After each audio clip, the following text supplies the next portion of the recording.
Yo, what's poppin' gamers? It's Gavin here, and in this video we're going to find out which is the best tablet size, the implication that comes with each one, and the benefits, cons, and which is the best for you and which is the best overall.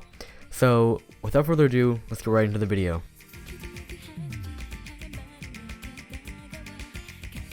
So the first tablet size we have here is a tablet size I actually used for like the first 2 months of me having a tablet, or like a month and a half. It was 12 millimeters by 6.75 millimeters. It was okay. It was tiny. All right. So obviously the first implication you're gonna have is that you kind of can't play like CS4. This is when I wasn't really that good, so I was playing a lot of bigger CSs, so this wasn't really a huge deal. But once you get to like, CS 3.5 and smaller, you can't play this. You just can't. You can't be consistent with that. No. So with this kind of a small area, even like normal CSs like CS4, you cannot play at all. But you could make the argument that you can jump faster with these, which you can on some small areas.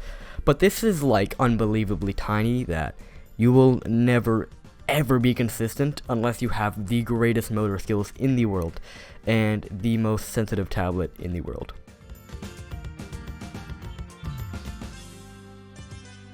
Now the next tablet size we have here is much more playable than the last. It's 22 by 12.38 millimeters. Now this is a tablet size I used for about 4 months. It's okay. I mean, I couldn't really play CS smaller than about like 4.3.4.2. CS4 was like totally fine, but this was still kind of small. Yeah, so the 16 by 9 tablet area.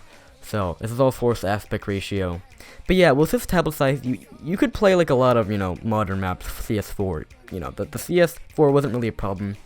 Is that if you wanted to play anything like Hard Rock, main that, or go small CS, you're not gonna do it. You really can't. You can, but it's gonna take a lot of work to get consistent at it, to be honest. And if you want to play small CS and you want to play with a small tablet size,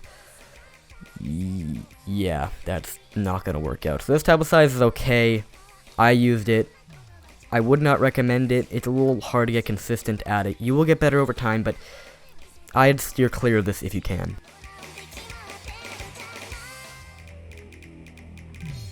Now this tablet size is a much more middle ground, playable, this is a tablet size you can go with 100%. Now, this is where you get to a point where you can start aiming really, really fast. This is 33.18.56 millimeters. This is actually what I've been using for the past 2 months, and it's 1.5 times bigger than the last, and I've been using it for a while, and I found that basically instantly switching to this, I was able to start playing with Hard Rock, and I was able to play a lot more small CS maps. So, I'm at the point where I'm like at a tablet size where I can basically, do any CS that I want. That's like above 5.5. And with consistently, because if you get anywhere below that, it's more of like a RNG kind of thing. So, obviously you can, but, with this tablet size, I've noticed a lot quicker improvements for me because it's a lot easier to become consistent. Now, some people, they like playing holding their hand in the air, so this wouldn't really work for them. But the reason that this tablet size works for a lot of people, and me, something along this, is because I like to rest the side of my hand on my desk, on my tablet, and I know a lot of people do too, so this is like a really ideal size for that. Yeah, so if that's how you play, then this is honestly the ideal size for you, but regardless, this is just my opinion, and you can find something that works better for you, of course. This is just giving general ideas on what each of these are good and bad at, in my experience.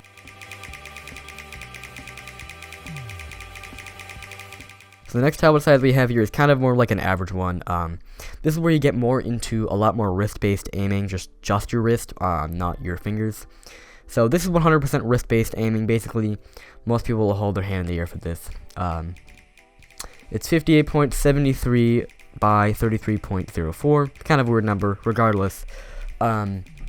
this is a pretty, average tablet size. This is the point where you can basically play any CS size, like, regardless. You're gonna be consistent with whatever, your tablet size isn't really holding you back.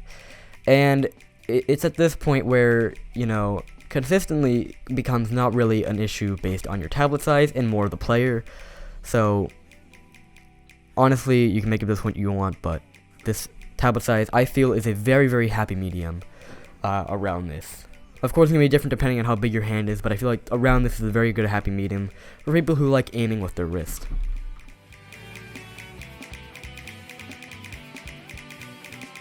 This next tablet size is a huge learning curve for a lot of people.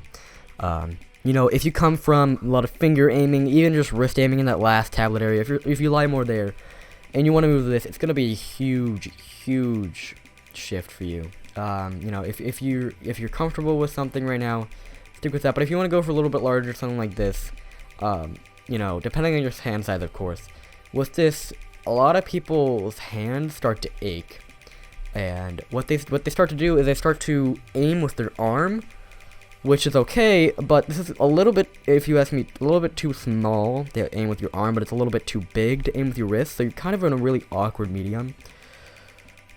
Which is why, you just gotta find what works for you. If you're around this area, it's kind of awkward for both. Try to go in a little bit bigger, try to go in a little bit smaller, find how you prefer to aim. So, something like this, I would stay away from.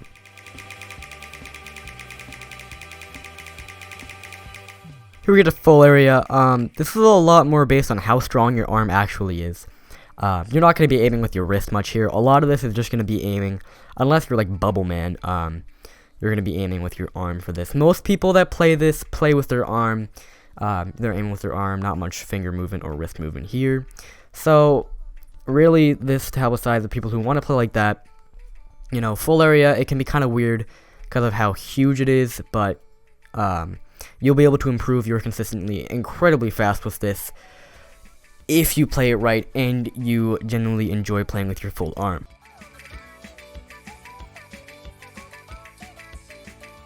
Now, square area is the thing I didn't talk about much, and I use force aspect ratio for a lot of these, is because, square areas, well, obviously they're going to work for some. What happens is you'll end up moving your, your arm, finger, wrist, a lot more in one direction than the other, making your movements inconsistent. So, if you haven't already switched to a square area, I would recommend not switching to it.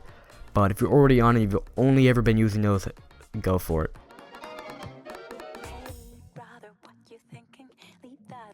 Alright, thanks for watching, everyone. Hope you guys enjoyed the video. If you did, please subscribe and like the video, and let me know what you guys want to see from the future video ideas, etc.